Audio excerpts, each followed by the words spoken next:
Good morning. Yeah, guys, thanks for being here. I really appreciate coming to chapel. This is one of my favorite times of the day, so it's really cool to see y'all here.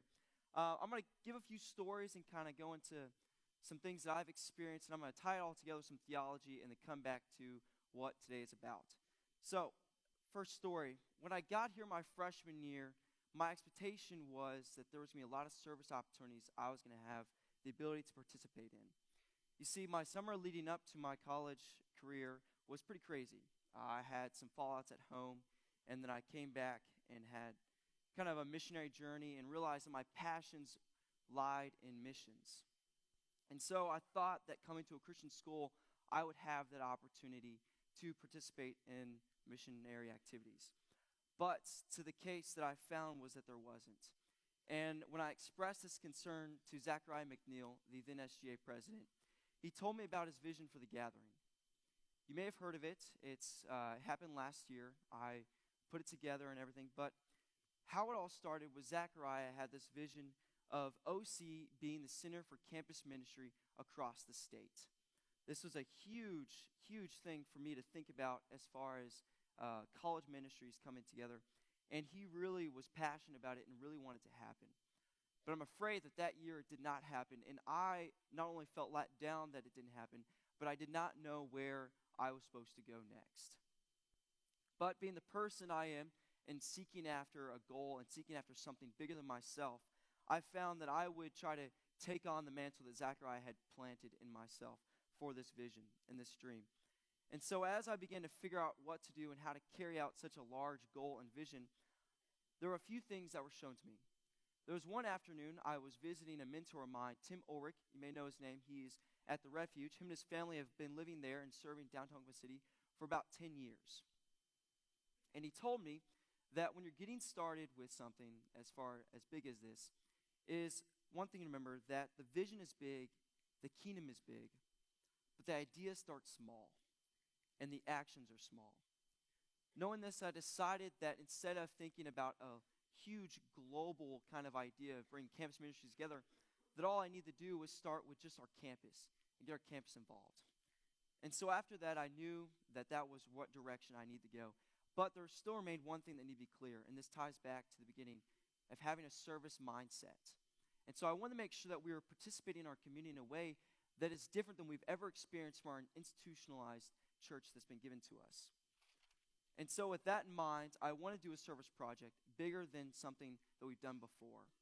I learned this from Acts. In chapter 2 and 4, it goes into, they shared everything they had, the believers, and that there was no needy persons among them, and from that time on, they sold property and possessions to give to anyone who had need. I think it's huge that even though most of us are believers, there's still so much need, and where is the help? Where is that? And so I thought, man, we're Christians here. We have an amazing opportunity with the resources we have to do something bigger than ourselves. I thought, what would happen if every Christian in Edmond decided that we were going to share our resources and curb the 50% of malnourished children in Oklahoma? What if, despite that there's, expensive textbooks, we decided, you know what, we're going to come to those college students and figure a way to make a public library for textbooks? Or how about, what if, despite the malice in our country today, we decided that we're going to put that aside and show gratitude to our service members abroad for the freedom we have to worship and to follow our passions and even go to a school like this? The gathering is a movement about being intentional with the people around us, with our relationships. Look to the people next to you, probably your friends, people you know. And if you don't know them, they're people you've seen around campus. These relationships are eternal, just as our Father in heaven's relationship is eternal.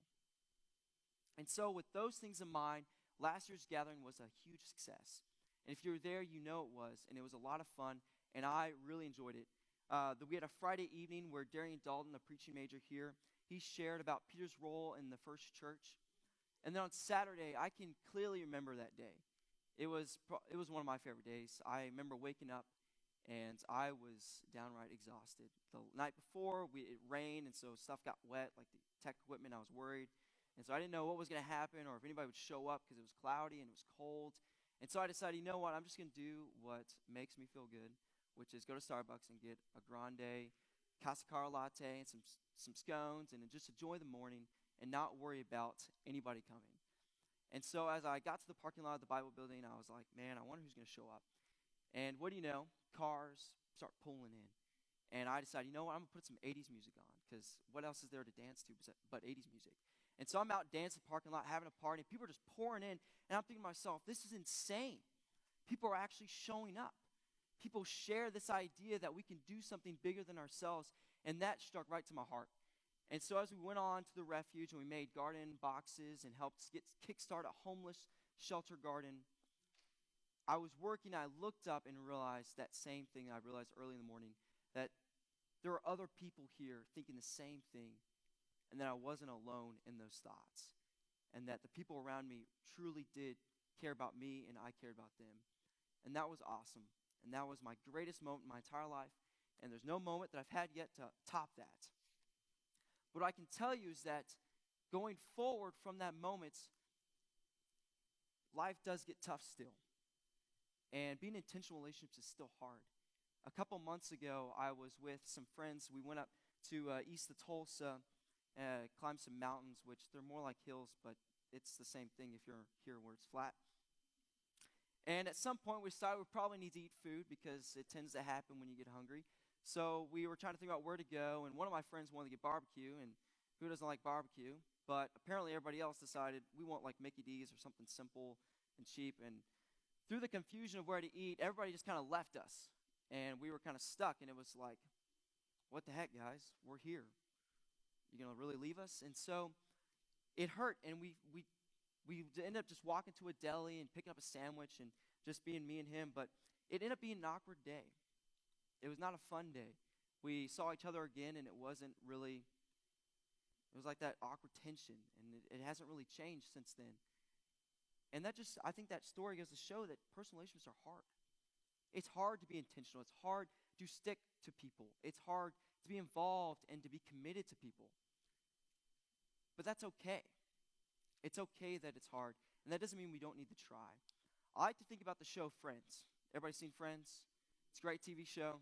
My favorite character is Joey because how ridiculous he acts.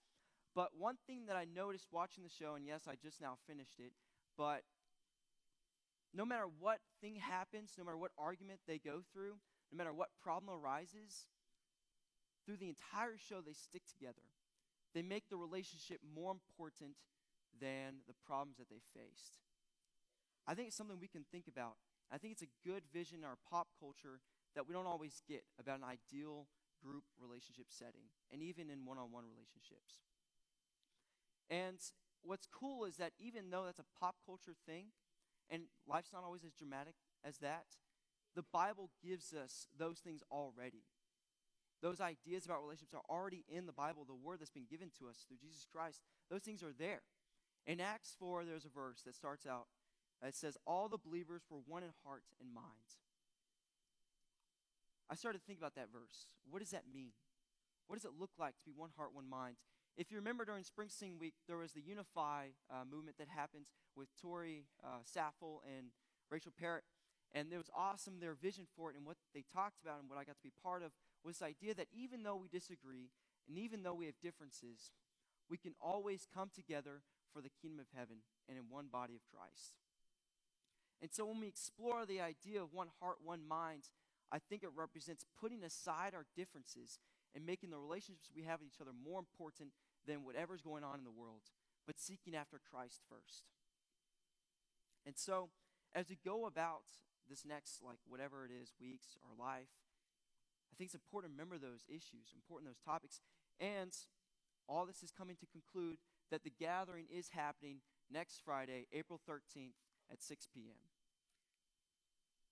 Right there. That was some pictures from last year. And so our theme is going to be on One Heart, One Mind. We're going to have John Steyer coming out to talk to us about it, and I'm really excited that he's going to be there. But one of the most important things about this movement is that it's not just another event. The idea isn't just to have a gathering of people, but to go out and to serve the people of Edmond, to serve each other, to have an example of what our daily lives could look like. to have an example of how we can interact with each other in a spiritual way. Because, yes, these relationships are eternal. The people you're sitting next to are people that are relationships for eternity, just as our Father in heaven is our eternal relationship. So I invite you all to come out to the gathering next Friday. There'll be an RSVP sign-up sheet that you can just put so we can have an idea of numbers for food. You can sign up. The announcement will go out tomorrow and next Wednesday. So I appreciate and I thank you for your time. Thank you.